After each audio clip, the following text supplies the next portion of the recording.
Moses grew up, and all the while the Israelites groaned in their slavery and cried out. And their cry for help went up to God. He remembered his covenant with Abraham, with Isaac, and with Jacob.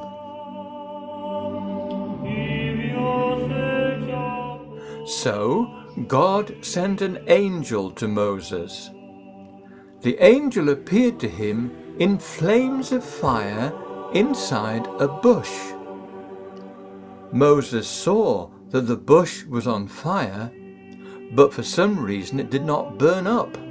He thought, I will go over and see why the bush is not burning up.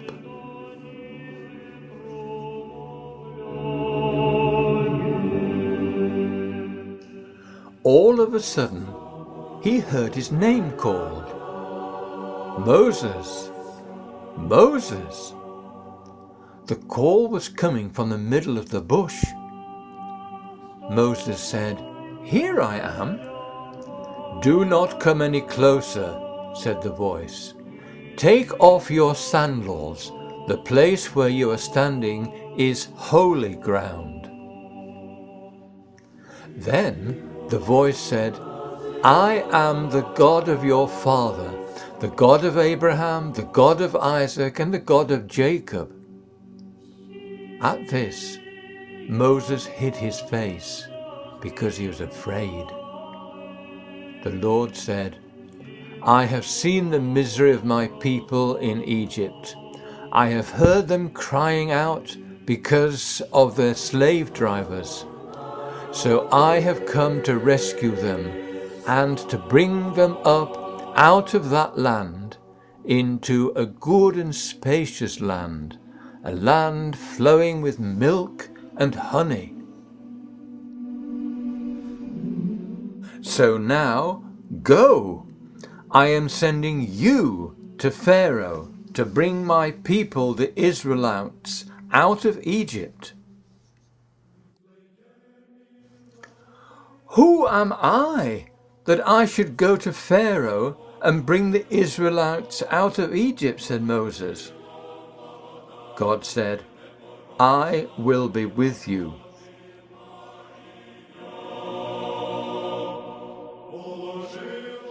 Moses said, Suppose I go to them and say, The God of your fathers has sent me to you, and they ask me, What is his name? Then what shall I tell them? God said to Moses, I am who I am. This is my name forever.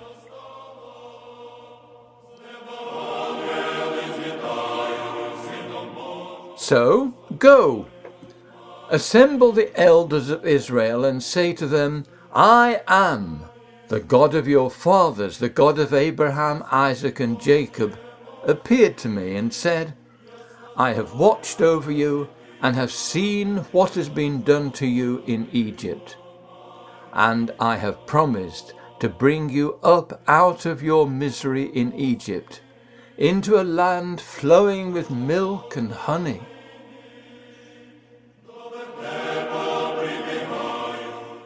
Moses answered, What if they do not believe me or listen to me and say, The Lord did not appear to you?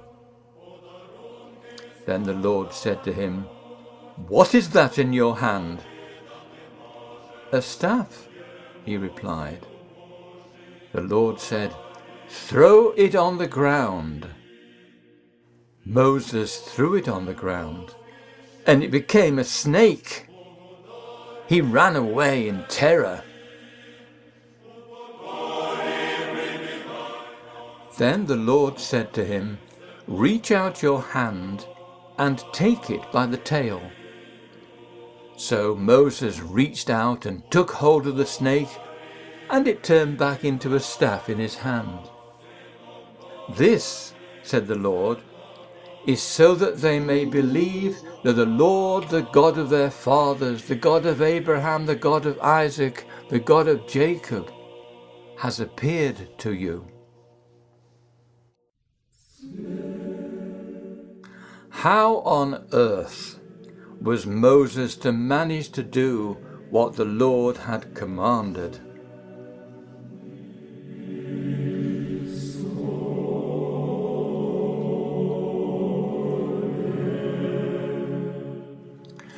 You remember John was baptizing people in the River Jordan?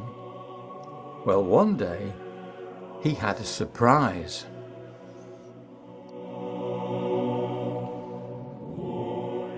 Jesus came from Galilee to the Jordan to be baptized by him. John thought this was all wrong. I need to be baptized by you. Why do you come to me? He said. Jesus replied, Let it be so now. It is proper for us to do this to fulfill all righteousness. So John consented and took Jesus into the river to baptize him.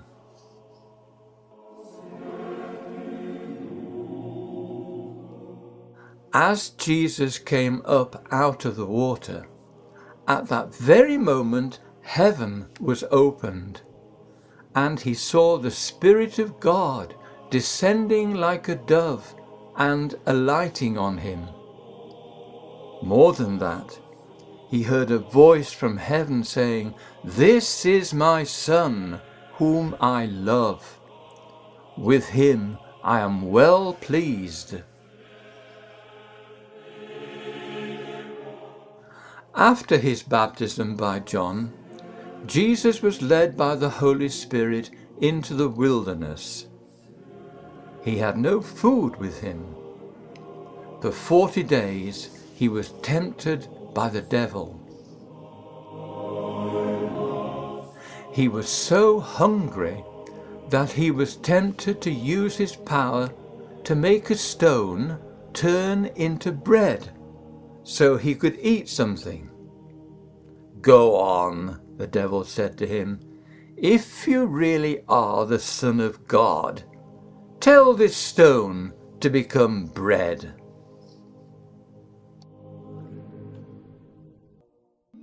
Jesus answered, It is written, Man shall not live on bread alone, but on every word that comes from the mouth of God.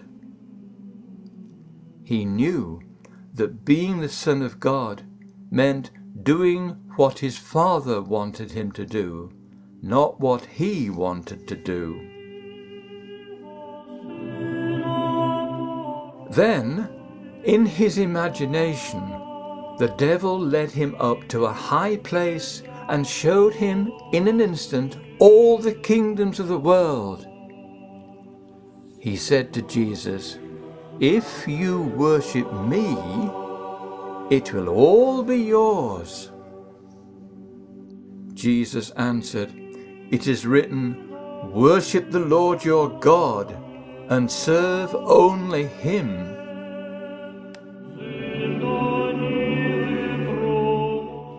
Then the devil led him to Jerusalem and had him stand on the highest point of the temple. If you are the Son of God, he said, throw yourself down from here. After all, it is written, He will command His angels concerning you, and they will lift you up in their hands, so that you will not strike your foot against a stone. Jesus answered him, It is also written, Do not put the Lord your God to the test. Then the devil left him, and angels came and attended him.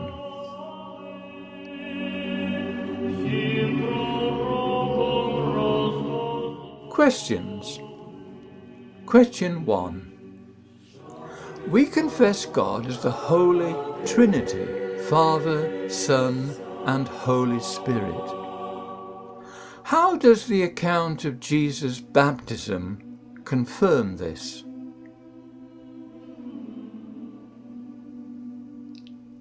question 2. The devil tempted Jesus in 3 ways. What was the one thing he was trying to do?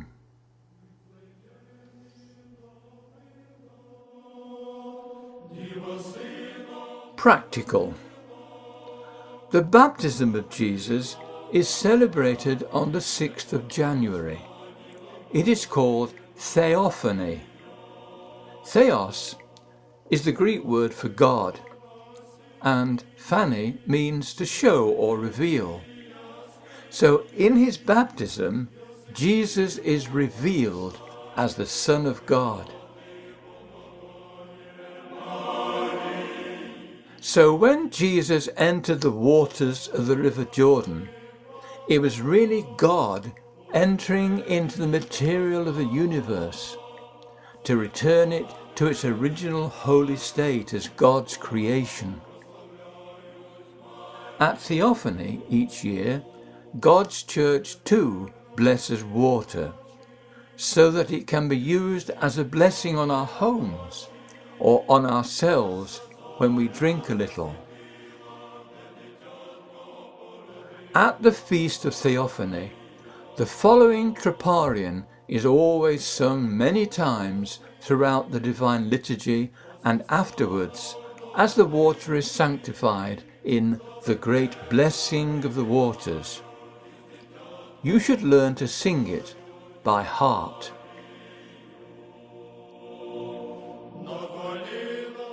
When you, O Lord, were baptized in the Jordan, the worship of the Trinity was made manifest. For the voice of the Father bore witness unto you, calling you his beloved Son, and the Spirit in the form of a dove confirmed his word as steadfast and sure. O Christ our God, who have appeared and enlightened the world, glory to you.